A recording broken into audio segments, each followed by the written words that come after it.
Today, we are critiquing a forceful political argument asserting that Israel's legal and security establishments, specifically the Attorney General and the Shin Bet, are actively undermining right-wing governance and focusing on false internal narratives rather than genuine external threats. Let's look closely at the section discussing the institutional overreach and dive straight into how we can elevate this piece.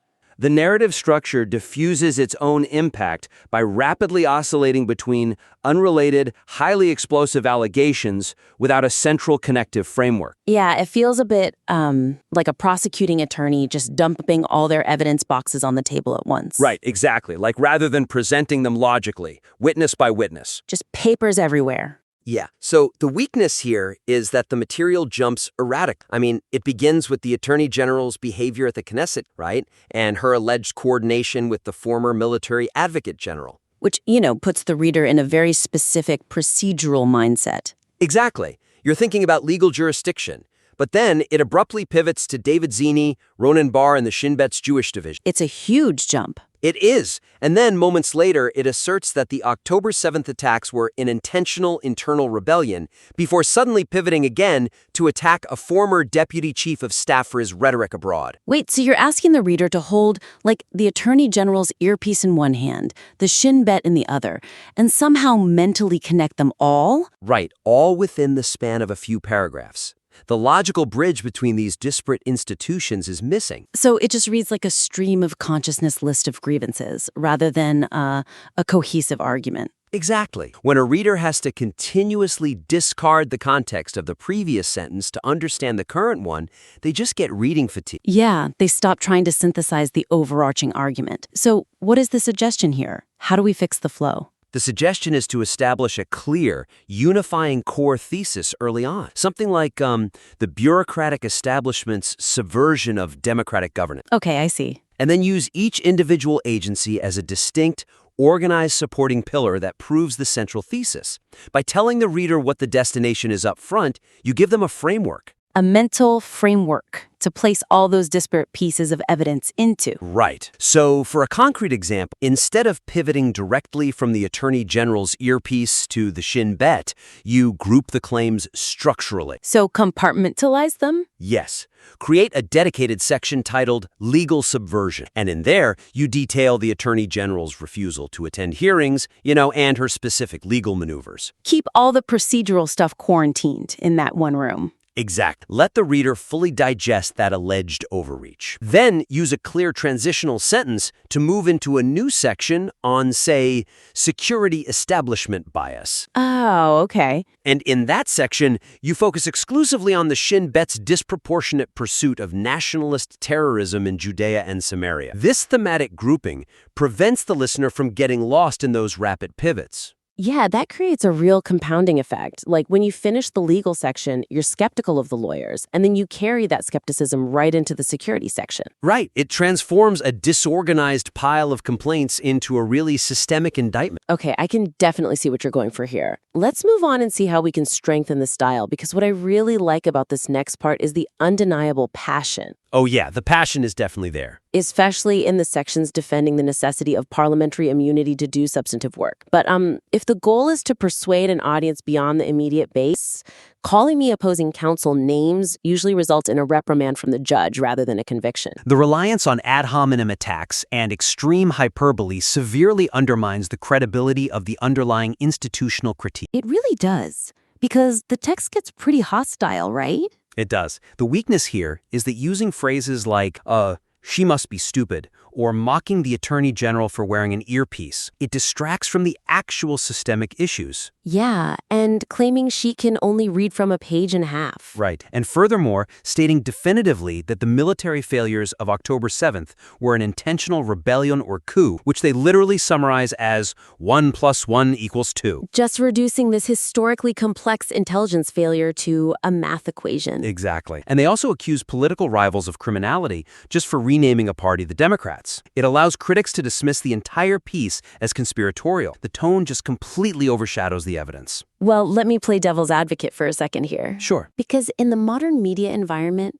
outrage algorithms really reward that raw, unfiltered emotion. The author might argue that sanitizing the language neutralizes the righteous anger they want to provoke. Right, they want to shock the system. Yeah, isn't this just playing the modern political game? Well, that's a common defense of hyperbole, you know? But the thing is, while high-voltage language rallies the base, it triggers the backfire effect in anyone who is undecided. Oh, interesting. When you present a skeptical audience with extreme hyperbole, you're handing them an easy cognitive off. An off-ramp to avoid dealing with the actual evidence. Precisely. If you call someone stupid for reading from a page, the reader's brain immediately shifts from evaluating systemic bias to judging the author's professionalism. So the suggestion is to strip away the personal insults and let the documented actions of the subjects serve as the indictment. Just let the facts do the heavy lifting. Right. Frame the critique entirely around systemic failure, professional accountability, and documented bias to make the argument intellectually bulletproof. Show, don't tell.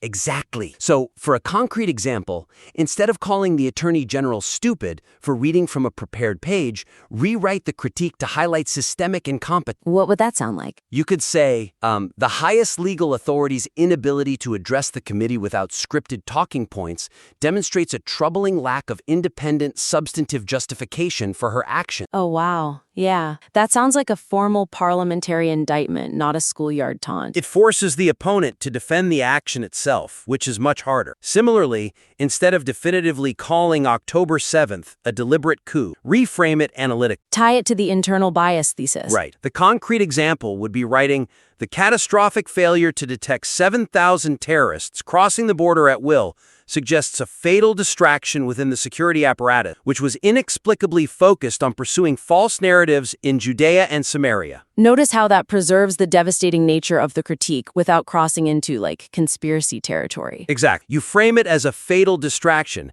and you can actually prove a distraction using the Shin Bet's own documented resource allocation. Right. It gives the undecided reader a logical reason for the failure, rather than making them tune out with the coup rhetoric. Exact. Okay, so as I understand it from the notes, the broader argument here is that Israel needs to project strength and strictly control its national narrative, much like Iran does. Right. That makes sense, but could the evidence also point to a contradiction? Because it's a bit of a tightrope walk, demanding the veil be lifted on the Shin Bet's inner workings, while simultaneously asking to drop the veil over military operations to hide casualties.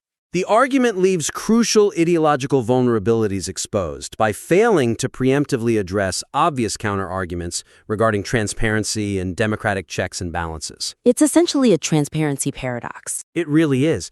The weakness is that the piece advocates for strictly controlling the story and censoring military operational detail. Like, the author specifically points to not telling the public when a Moglin commando falls to an explosive drone. Right, to project absolute strength. Yes, and to prevent the world from seeing weakness. Yet simultaneously, it fiercely condemns the security establishment for hiding information from the public regarding its internal investigations and priorities. So demanding total, unvarnished exposure for domestic agencies? Exactly. Furthermore, it demands sweeping parliamentary immunity, while largely glossing over the counter-argument that immunity can be abused to bypass the rule of law. It's like they're demanding a glass house for domestic bureaucratic agencies so everyone can see the plumbing, but demanding a brick fortress for the military so no one can see the casualties. That is exactly how a skeptical reader is going to view it, and without an explanation, it just looks like a hypocritical double standard designed to benefit the author's political faction. So how do we fix that? What's the suggestion? The suggestion is to acknowledge these apparent contradictions head-on, define the specific logical boundaries of when transparency is required, like for domestic political accountability, versus when operational secrecy is justified, like for military deterrence. Give the reader the underlying philosophy of information control. Exactly. So, for a concrete example, you can resolve the transparency paradox by explicitly stating, quote, while military operations against enemies require tactical narrative control to maintain deterrence and protect troop morale, our domestic legal and security institutions demand absolute transparency to prevent corruption. That makes so much sense. It draws a clear boundary line.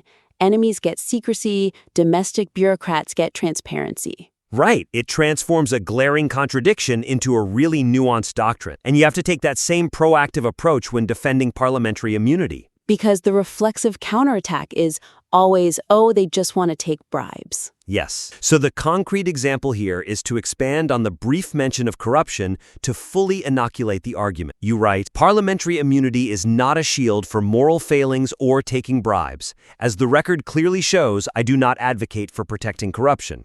Stating the quiet part out loud. Exact. And then you follow up with, rather, substantive immunity is a vital democratic check specifically designed to prevent political persecution by unelected bureaucrats. Wow, that just totally neutralizes the main attack before it can even be launched. It shows immense competence. It builds immense trust with the reader when you anticipate their skepticism and address it with logic. Absolutely. Well, to summarize today's critique, first, structure the myriad of claims by grouping them into clear thematic pillars rather than rapidly jumping between institutions. Right, build a solid foundation. Second, elevate the tone by replacing personal attacks with systemic critiques, letting the documented actions speak for themselves. Leave the hyperbole out of it. And finally, bulletproof the logic by proactively resolving the tension between demanding domestic transparency and advocating for military secrecy. Address those counter-arguments head-on. The core arguments here are undeniably passionate and deeply rooted in the source material. We would absolutely love to see how these adjustments tighten the narrative. Please revise this piece and submit it back to us for another round of feedback.